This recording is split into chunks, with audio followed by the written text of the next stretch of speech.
What's going on, world? This your main man, KC4L Wrestling Takes. We here to talk about Dynamite. We here to talk about Fruity Pebbles, quote unquote, coming to the aid of Vince McMahon.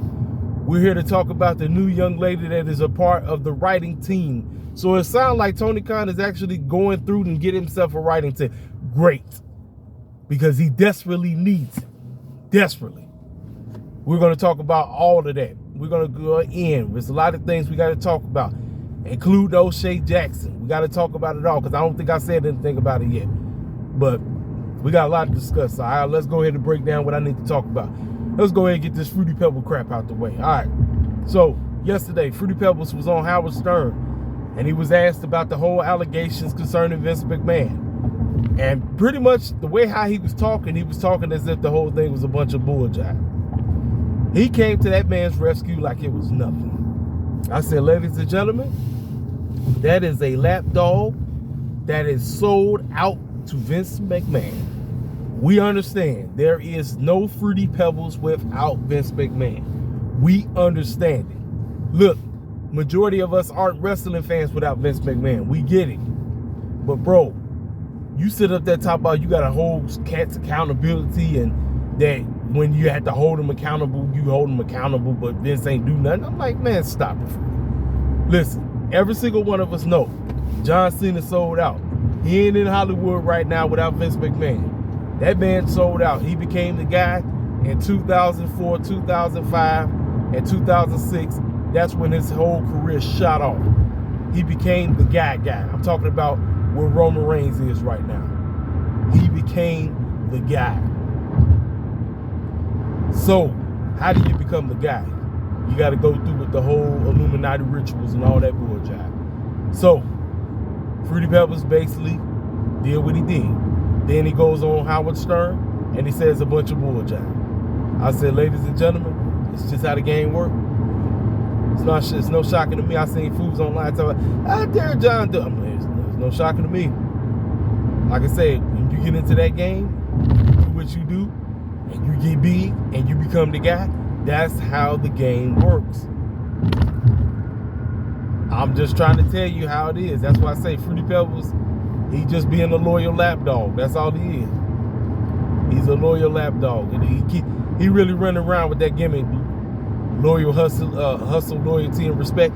He's living that gimmick right now for real. For real, he's living it. So I mean, like I said, it is what it is. That's just how it is nowadays, y'all. That's just how it is, man. I'm like, it is what it is. I said what I said. Like I said, Fruity Pebbles sold out a long time ago. He ain't the guy without Vince McMahon, so he's basically coming to Vince McMahon's rescue. Speaking of which, Jennifer, I forgot her last name. She is a part of the AEW creative content team. She is heavily associated with Miss Mercedes Mone because she was tight with her when she used to work with WWE. So, a lot of us have been asking Tony Khan, write better stories. You're bringing in Mercedes. The game is up. If you fail with Mercedes, I'm telling you the bold-faced truth. If you fail, don't even bother bringing anybody else in. We are done. I don't know about you, but I'm done watching any AEW programming and not really grasping in. I don't give a dang about 18 trillion wrestling matches. I don't. What I want to know, why the clown is such and such wrestling? Why do you want me to care about them? And what's about to pop off at the freaking pay-per-view? Now, has he done a somewhat decent job going into Revolution? I say it's 50-50. I say it's a tad bit better than how he was going into World's End. But I still feel like Tony Khan is in the era of, I'm going to do what I want to do, regardless if any of you content creators got an issue with it. Everybody's always online crying about this, saying this, hopping on here, doing this, and then going in his mentions, being extra disrespectful. and he just takes it all as everybody's hating on him. Guess what? Oshea Jackson went on Chris Van Fleet's show and pretty much said, I just want Tony Khan to just tell better stories. Basically, that's how now he didn't say it like that, but that's basically, if you go and listen to what he said, he pretty much said, I just want Tony Khan to tell. Now, he wants it to be like how WWE does it. But the problem is, Tony Khan, like, I don't want to be like WWE. Because I've tried to be like WWE in the past and it didn't work out. I say, well, no. You basically did it based on you, quote unquote, trying to go their route, but you still did it in a way of, let me just put wrestler A versus wrestler B. And I'm sitting up here saying, I'm like, well, when you bring in cats that we don't know, I'm like, kind of give us a backstory of who these people are so we can get a better understanding, because a lot of us really don't be watching all these independent wrestling shows. I don't know about you, but I'm not spending hours and hours and hours of just wasting my time watching pro wrestling. I got business I gotta handle. I mean, as you can see, I'm heading to work right now. I don't have time to be sitting up here watching all these different wrestlers. I don't. But like I said, Tony Khan's job is to get people truly invested. That is the #1 game that he must do. And that's basically what O'Shea was asking. Well, Tony Khan heard it. He seen it. And guess what he did? He called himself trying to clap back. I said, TK, man, the man wasn't hating. But again, it just, guess what? What does it do? It just one big old toxic war. AEW fans was all up in O'Shea's mention, trying to call him out. And he tried to clap back. Then you got, I mean, it's just one big old mess. One big old mess. I'm like, dog, you want people to give a crap about your product, you got to put forth the effort. I like this move. They brought the young lady in. Now, I've seen cats already saying this is going to be exactly like what happened between Ace Steel and CM Punk, but on the women's side of things. I'm like, look here. I've told you. If any form of goofiness happen, I'm like, because look, I'm not here for it. I'm not putting up with it. I told you, I'm not putting up with it. We've been putting up with this for 5 years now. You've been in the game for 5 years. When cats come backstage and they get in there with that in the locker room with everybody, I don't care, male or female, you better make sure you got some serious structure in there. Just be about business. The business is you go out there, you do work in front of the camera. Nobody trying to know about what the clown going on backstage. Nobody. If you got beef with somebody, just do business. We don't have to even know you got beef with somebody. Just do business. That's all we want. That's it. Figure out how to tell a freaking story. Figure out how to cut a promo. Figure out how to get people invested. That's all we are asking. I've been saying this for the longest. Everybody, you know them, they've been talking about it. The gig is up. The freaking gig is up. They've been on TV for 5 years. Let's go. Games are up. The games are up, ladies and gentlemen. I don't have time to be playing no more. They up.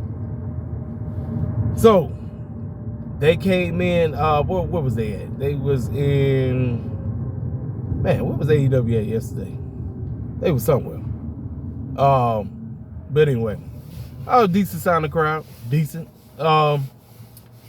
Let's talk about it. I'm going all over the place. So first we opened up the show with the tag team match. I just don't like that style. I don't. The reason why WWE can get away with it is because they don't do it all the time. I want you to open us up with something that's going to engraft us in, not the in-ring action, because you do that fine. They need something that's going to carry us from show to show. And that's what Tony Khan doesn't like to do. He just thinks my wrestling is what's going to do it. No. And guess what Tony Khan and them decided to do? Now, time limit draws are fine. I don't mind them. But when you start doing them week in and week out, okay, I got a problem with it. Why the clown that FTR and the BCC go to a freaking time limit draw? just so that we can run the match again at the pay-per-view. I'm like TK, what are we doing, dog? Like, what the clown are we doing, man?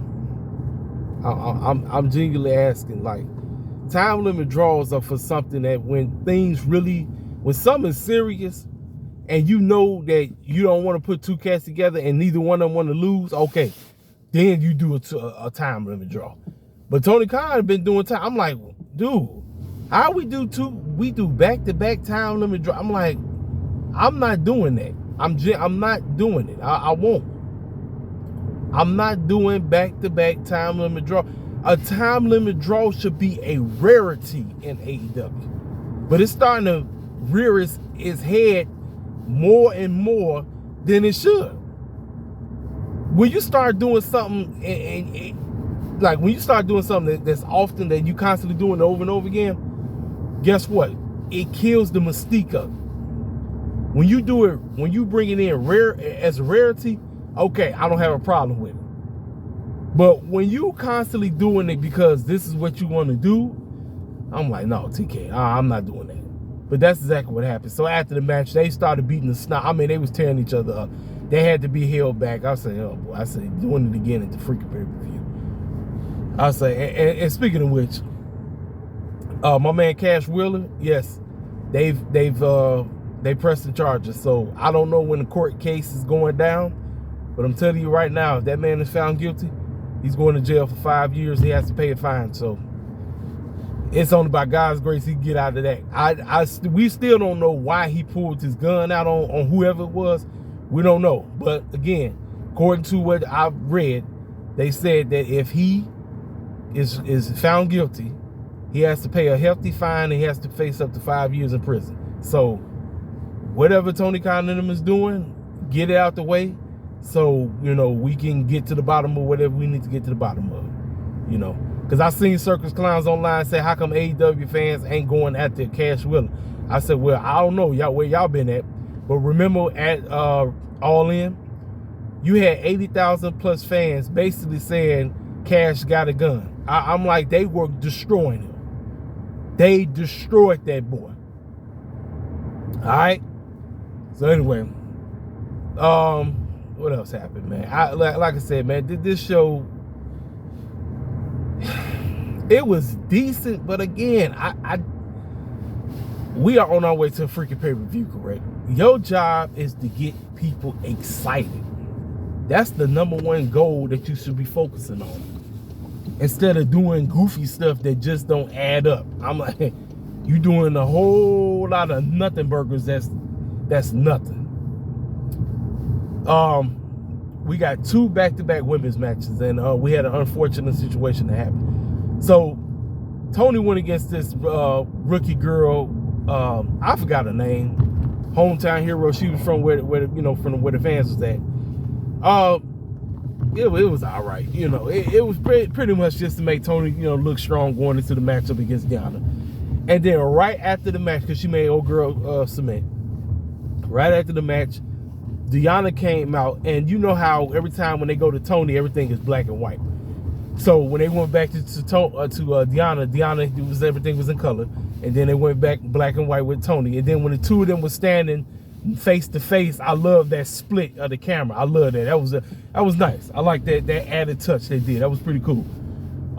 So then Diana went against Madison Rayne. Now, I posted something online because I thought it was Diana's fault. It was not her fault. So Diana does this move where she slams you into the ground, and the way how you supposed to tuck your head, it's a way you have to protect yourself. Madison Rayne did not protect herself at all. So when she did the move, Madison Rayne's head went flat first right into the doggone ring. So I'm sitting up and thinking like, oh snap. I said, dang. I said, I hope she okay. Then when everybody told me, they said, no, that wasn't on Diana. That was on Madison. Madison just ain't got it no more. And I said, you know what, man? I said, dang. I said, first of all, we ain't seen Madison Rayne wrestle in I don't know how long. How long it's been since we last seen her wrestle? That just tells you right there that she really shouldn't be out there no more, And I get it. I understand. TK just trying to, hey, look, guys, I got more than one women's match. You know, you always be complaining. And I said, that's great, dog. But I'm like, Tony, don't you want to put somebody in there that cats know? You know? I mean, yeah, we know Madison Rain, but I'm talking about somebody that's actually up to par right now. You understand what I'm saying? Nope. TK said, no, can't do that. I can't do that. So that's all everybody was online talking about. What else took place on the show? Ric Flair. Ric Flair got out the limousine, and he was talking about how he kind of disappointed that he wanted to be more of a play into Sting's retirement, but due to unfortunate circumstances, I said that's because Ric Flair, don't nobody want to see your old Tim. Nobody want to see your old, wrinkly looking, perverted, jacked up, old time behind. Your time has come and gone. Your time has come and gone, man. Nobody's trying to see you. That's why I said Tony Khan bring you in. That was a terrible mistake. And guess what? Your whole family's not even in AEW anymore. Andrade has went back to the E. Maybe it's time for you to run back over to the E. I don't know if Triple H gonna let you back in, but ain't nobody trying to see you. Nobody.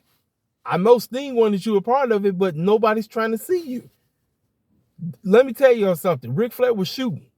Based off of that promo he was doing as he was talking to Renee, that was a shoot, ladies and gentlemen. He mad at us. He mad at us because we don't want to see his old behind on TV. I'm like, no, ain't nobody trying to see you, dog. Nobody. Your days are done. Plane Ride from Hell, just listen, it opened. Look, I knew some things, but after I watched the Plane Ride from Hell, I was like, that's it. Nobody, I'm not trying to see you in no AEW. So afterwards, he saw the Young Bucks and he went into their locker room. Don't know what that means. Don't know if he gonna try to screw Sting. I don't know. But it is what it is on that. Warlow had cut the promo of his life. Yes, he mentioned CM Punk. Yes, he's tired of. Listen, he was shooting too. Guess who he was shooting at? Tony Khan. Let me tell y'all something. Tony Khan has had a terrible time trying to book his big man. He has had a. Look at all the big man he's got. He's had a terrible time trying to book his big man. And that promo that Warlow cut, he was shooting. He was shooting. We had 2 shoot promos on AEW last night. Shoot. We had shoot promos and cats was shooting all right. We had this, OC. Now OC wasn't cleared, but he said I'm going against Mike Bennett tonight. Why? Let me tell y'all something. The overexposure of OC is why a lot of us don't really give a rat's behind about him, and why a lot of people who really weren't on board from him from the jump. I've always been an OC fan. He turned me into a fan at Revolution 2020 when he went against Pac. That was a fantastic match, and it turned me into a fan of his. The problem is his gimmick and him being on TV week in and week out. Overexposure kills people's wantingness to see OC. Now, I can't wait to see Roderick Strong annihilate that man. I can't wait. As soon as the match started, the match was over. Matt Taven came out of nowhere and jumped him, and the match was over. So then who came to that man's rescue? Jack Hager, of all people. Don't know why, but Jack Hager came to that man's rescue. I don't know why, but it didn't make sense to me. I guess, TK trying to do something with Jake. Let me tell y'all something. That man's done. Ever since the Inner Circle and the Jericho Appreciation Society is done, there's really nothing left for Jake Hager, man. His time is come and gone. It's really nothing. Yeah, but like I said, man, that match was a waste of time. If you know that man wasn't clear, because he said it wasn't clear, everybody wasn't clear, why the clown are you doing the match? Why? Just so it can be, why? Let me tell you something. Why he was cutting that promo talking to Renee, that's when both Matt Taven and Mike Bennett should have came out of nowhere and beat the snot out of him. This way, we won't see OC until the pay-per-view. I'm like, yo, OC don't need to wrestle every week. Overexposure is why cats don't give a rest behind about Orange Cassidy. Tony Khan don't give a crap. I know he loves OC. I know he does. The beatdown should have happened while he was talking to Renee. They should have came out of nowhere and laid his behind out. That would have been gold. But Tony Khan said, no, let's have the match so we can turn it to a no DQ match. And, OC gets disqualified. Not OC. Mike Bennett gets disqualified because Matt Taven comes out of nowhere. That should have not. It should have happened backstage. I would have been cool with that. But Tony Khan said, no, let's waste our time and do this overbooking foolishness that makes no sense. It is what it is on that. What else happened on this show before I get to the main event? Backstage, Don Callis talked about the matchup between Takeshita and Will Ospreay. They gave a video package about Will Ospreay getting ready to show up, which was nice. Will Ospreay is about to take over that whole show. I'm just telling you right now, it's going down. Don Callis said that the matchup between him and Takeshita is basically a family match. And no matter what happens, we're going to be one big happy family afterwards. But in the meanwhile, we got to deal with Sammy Guevara. And he said something about Will Hobbs participating in some meaty man. I don't know what the heck that is. I don't know. Sound retarded. But they said they're going to handle Sammy Guevara. That's what they said. They're going to handle him. What else took place? Ruby and Angelo Hayne. Let me tell you something, man. I don't know if they really an item, or if this is just a TV thing, but they kind of make a good looking couple. I said Ruby was looking nice. Like I said, they finally, they hooked up. They're a thing now. Great. This was a story that was pretty much being told on Rampage. If you didn't watch Rampage, you really didn't understand what was going on right there. But it's good to see them as an item. Great. I like that. That was cool. I was cool with that. What else happened? What else took place? Sending my prayers out to the Borden family. Sting's father passed away. They cut a promo backstage. This is what they should have done last week. Instead of Darby Allin talking about Cody Rhodes, who's no longer part of AEW, they should have talked about the beatdown that happened. They talked about it in this promo. Darby talked about how he showed a picture of Sting way back in the day of himself with Sting's boys. They was in the audience and everything. Everything was right there. Then Sting talked about how he's been going through. He just lost his father. And he said that the Young Bucks are going to get everything that's coming their way. It was a fantastic promo. You felt everything they said. It was great. I loved everything they said. I said, why the heck we didn't get this from last week? It was great. It was a grimy type of promo.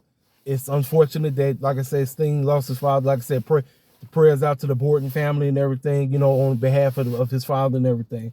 But you felt everything. You felt everything they said. You felt everything that Darby said. You felt everything that Sting said. I said, this is great. I said, it's like, it's a 50-50 thing concerning AEW. It's like they get some stuff right and then some other stuff that just be like, I don't know what the clown they doing. But I love that. That was fantastic. You can't wait to see Sting and Darby beat the snot out of the Young Bucks. That's exactly what you want. Great. And I believe it's time for the main event, which I did not want. I didn't want it. Hook, Hangman, and RVD versus Brian Cage, Samoa Joe, and Swerve Strickland. There was a spot in this matchup. Samoa Joe was about to do a muscle buster on doggone Hangman. Hangman flipped out and dang there. I don't know if he twisted his ankle or something, but everybody online was like, oh, snap.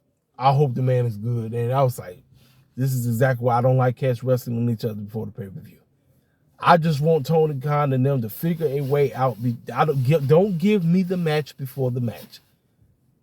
Do not give me the match before the match. I don't want to see it. I just want cats to figure out a way. Yes, you can tussle up. You can go after, you can chase each other down. Just don't get in the ring with one another until the pay-per-view because anything can happen. We just got word today from Fightful that he's gonna be all right. It's nothing bad. It's nothing serious. He didn't break anything. I guess he got an MRI, so he's cool. Great. And I believe it was RVD that got choked out. Yeah, RVD got choked out by Samoa Joe. That's how the match ended.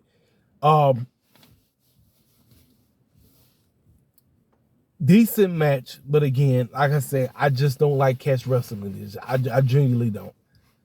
Tony Khan got to figure out a way to get people invested in what's about that. You want people to pay $50, right? Us hardcore heads, we do this all the time because we cover the show, so we gonna do it. But you want circus clowns who don't really mess with you to pay $50. You got to figure out a way to get people to care about what you present on TV. That's it. And speaking of some trash, man, look, I can't wait till the scissor bang bang bull jive is done. I can't wait. Bully tried to apologize to Jay, and they said we're gonna have a mixed tag team, but it's gonna be any members of us on Rampage or some kind of fool, or is it Khalid? Just one or two.